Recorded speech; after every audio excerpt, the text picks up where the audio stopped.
শুভ সন্ধ্যা বন্ধুরা। আসন্ন ক্লার্কশিপ পরীক্ষায় অঙ্কে আমরা জানি যে আমাদের 30 নম্বর থাকে। এবার এই 100 নম্বরের মধ্যে 30 নম্বর আমাদের যদি পুরোটাই স্কোর করতে পারি তাহলে আমরা চাকরি পাওয়ার দিকে অনেকটাই এগিয়ে যাব, কারণ এখানে তো প্রিলিমসের যে নম্বরটা রয়েছে সেটা অঙ্কের ক্ষেত্রেও বা সামগ্রিকভাবে আমাদের মেইনসের সাথে যোগ হয় এবং আমাদের চাকরি পাওয়ার ক্ষেত্রে এগিয়ে দেবে। তাই আমার যেটা মনে হয় সেটা হচ্ছে অঙ্কের প্রস্তুতি আগামী যে এক সপ্তাহ সময় বা এক সপ্তাহ নেই হাতে, হয়তো 5 দিন আছে বা 6 দিন আছে, তার মধ্যে আমাদের এমন ভাবে শেষ মুহূর্তে দেখা উচিত যাতে আমরা অঙ্কে 30-এ 30 স্কোর করতে পারি। এবার এই অঙ্কে 30-এ 30 স্কোর করার জন্য যে অধ্যায়গুলো আমাদের দেখা উচিত বলে মনে হয় সেগুলো আমি বিগত যে সমস্ত বছরগুলোতে ক্লার্কশিপ পরীক্ষা হয়েছে সেই সমস্ত অধ্যায়গুলোর ওপর ভিত্তি করে তৈরি করেছি। যেমন আমি আপনাদের মোটামুটি এখান থেকে 20টা মতো অধ্যায় আপনাদের সামনে তুলে আনছি। আপনারা দেখুন: ratio proportion, boat stream, pipe cistern, number system, HCF LCM, percentage, time speed, time work wages and efficiency, simple interest, compound interest, discount, simplification, square root, cube root, profit loss, age related problem.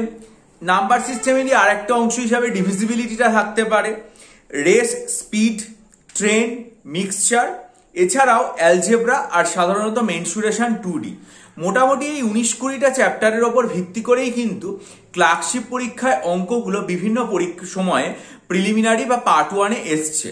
এবার এগুলোর মধ্যেও সাধারণত দেখা গেছে যে যে চ্যাপ্টারগুলোর ওপরে সব থেকে বেশি জোর দেওয়া হয়েছে ক্লার্কশিপের পার্ট 1-এ সেগুলো হচ্ছে রেশিও প্রপোর্শন, 2 নম্বর হচ্ছে নাম্বার সিস্টেম, 3 নম্বর হচ্ছে পার্সেন্টেজ, 4 নম্বর হচ্ছে প্রফিট লস, 5 নম্বর সেটা হচ্ছে সিম্পলিফিকেশন। এবার আমরা যদি ক্লার্কশিপের প্রশ্নপত্র দেখি তাহলে দেখবো যে মোটামুটি ভাবে 6-7টা অঙ্ক বিভিন্ন বছরে যে চ্যাপ্টারগুলো থেকে এসে থাকে সেগুলো হচ্ছে সিম্পলিফিকেশন আর একটা হচ্ছে নাম্বার সিস্টেম। অর্থাৎ এই যে চ্যাপ্টারগুলো এগুলোর উপরে জোর সব থেকে বেশি। এছাড়াও রেশিও প্রপোর্শন বা পার্সেন্টেজ বা প্রফিট লস এগুলো থেকে মোটামুটি 3-4টে করে অঙ্ক আসে, আর অন্যান্য যে চ্যাপ্টারগুলো রয়েছে সেগুলো থেকে 2টো বা 1টা করে অঙ্ক এসছে।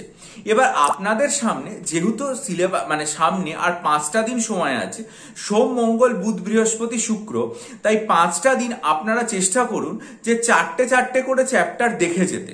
এবং এই 4টে করে চ্যাপ্টারের মধ্যে আমি আপনাদেরকে বলবো যে আপনারা একটা করে ইম্পর্টেন্ট চ্যাপ্টার যেগুলোতে বিগত বছরগুলোতে সবচেয়ে বেশি প্রশ্ন এসছে, যেমন ধরুন সোমবার দিন আপনারা পুরো দেখলেন রেশিও প্রপোর্শনের চ্যাপ্টারটা, মঙ্গলবার দিন আপনারা দেখলেন পার্সেন্টেজের চ্যাপ্টার, বুধবার আপনারা দেখলেন প্রফিট লসের চ্যাপ্টার, বৃহস্পতিবার আপনারা দেখলেন নাম্বার সিস্টেমের চ্যাপ্টার, শুক্রবার আপনারা দেখলেন সিম্পলিফিকেশনের চ্যাপ্টার। এই 5টা চ্যাপ্টার 5 দিন পুরোপুরিভাবে দেখে নিলেন। আর বাকি অন্যান্য 3টে করে চ্যাপ্টার, যেমন ধরুন একদিন boat stream, pipe system, time and speed দেখলেন, আবার কোনো একদিন simple interest, age related problem, algebra দেখলেন।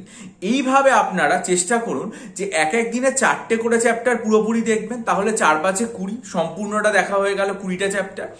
আর একটা জিনিস সেটা হচ্ছে এই যে ইম্পর্টেন্ট 5টা চ্যাপ্টার যেগুলো থেকে বিগত বছরগুলোতে মোটামুটি ভাবে আইদার 6-7টা অথবা 4টে-5টা প্রবলেম দেওয়া হয়েছে সেরকম চ্যাপ্টার দেখলেন। আমার মনে হয় এই চ্যাপ্টারগুলো আপনারা যদি পুরোপুরি দেখে যান তাহলে আপনাদের অঙ্কে 30-এ 30 পাওয়ার ক্ষেত্রে কোনো সমস্যা হবে না। আর শেষ মুহূর্তে নতুন করে আলাদা কোনো বইপত্র কিছু দেখার দরকার নেই। যেটা করবেন সেটা হচ্ছে এতদিন পর্যন্ত যে অধ্যায়গুলো থেকে অঙ্কের প্রিপারেশন নিয়েছেন সেই অধ্যায়েরই যে চ্যাপ্টারগুলো আপনার আটকে গেছে অঙ্ক করতে গিয়ে সেই সমস্ত অঙ্কগুলোকে একবার ভালো করে দেখবেন। আর শুধুমাত্র যে চ্যাপ্টারগুলো আপনি করতে গিয়ে অনায়াসে পেরিয়ে এসছেন সেই চ্যাপ্টারগুলোর অঙ্কগুলোকে জাস্ট একবার চোখ বুলিয়ে দেখে নেবেন যে কিভাবে করেছেন। বা বীজগণিতের ক্ষেত্রে বা পরিমিতির ক্ষেত্রে যদি কোনো সিম্পল ফর্মুলা যেগুলো আপনার থাকবে, যেগুলো আপনাকে দেখতে হবে, সেই ফর্মুলাগুলোও আপনি আরেকবার করে দেখে নিতে পারেন। এইভাবে যদি আপনি দেখে যান আমার মনে হয় যে নতুনভাবে শেষ মুহূর্তে দেখার দরকার নেই। জাস্ট এই অধ্যায়গুলো থেকে যে চ্যাপ্টারগুলো দেখেছেন আপনি, কারণ আপনার মনে রাখতে হবে যে আপনি এক দিনে যদি 2 ঘন্টা করেও অঙ্কের জন্য দেন এবং এক দিন আপনি 4টে করে চ্যাপ্টার দেখেন, তাহলে এক দিনে মোটামুটি 8 ঘন্টা করে যদি আপনি দেখেন একটা চ্যাপ্টারের পেছনে, সেটা যথেষ্ট।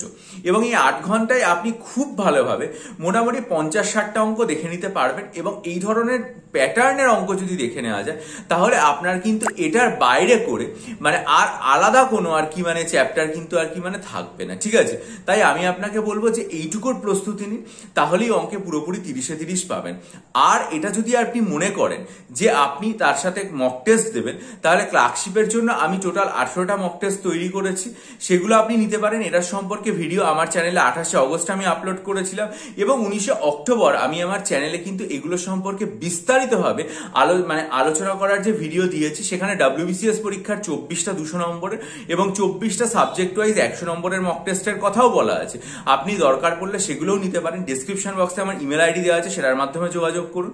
আর একটা আপনি যেটা দেখবেন সেটা হচ্ছে 8 নভেম্বর আমি আমার চ্যানেলে আপলোড করেছিলাম প্রায় 3000টা এমসিকিউর যে আর কি মানে সিলেবাস, মানে মক এমসিকিউ, সেগুলোও কিন্তু আমি আমার চ্যানেলে আপলোড করেছিলাম। যারা ভিডিও নিতে চান কিভাবে ভিডিওগুলো বানায়, তাই 8 নভেম্বরের ভিডিওটা মনোযোগ দিয়ে দেখে যদি মনে করেন 3000 এমসিকিউ নেবেন আমার কাছ থেকে স্ট্যাটিক জিকের ওপরে, যেটা ক্লার্কশিপের জন্য লাগবে, সেটার জন্য আপনি আমার কাছ থেকে নিতে পারেন। তার জন্য ডেসক্রিপশন বক্সে দেওয়া ইমেল আইডির মাধ্যমে আমার সাথে যোগাযোগ করুন।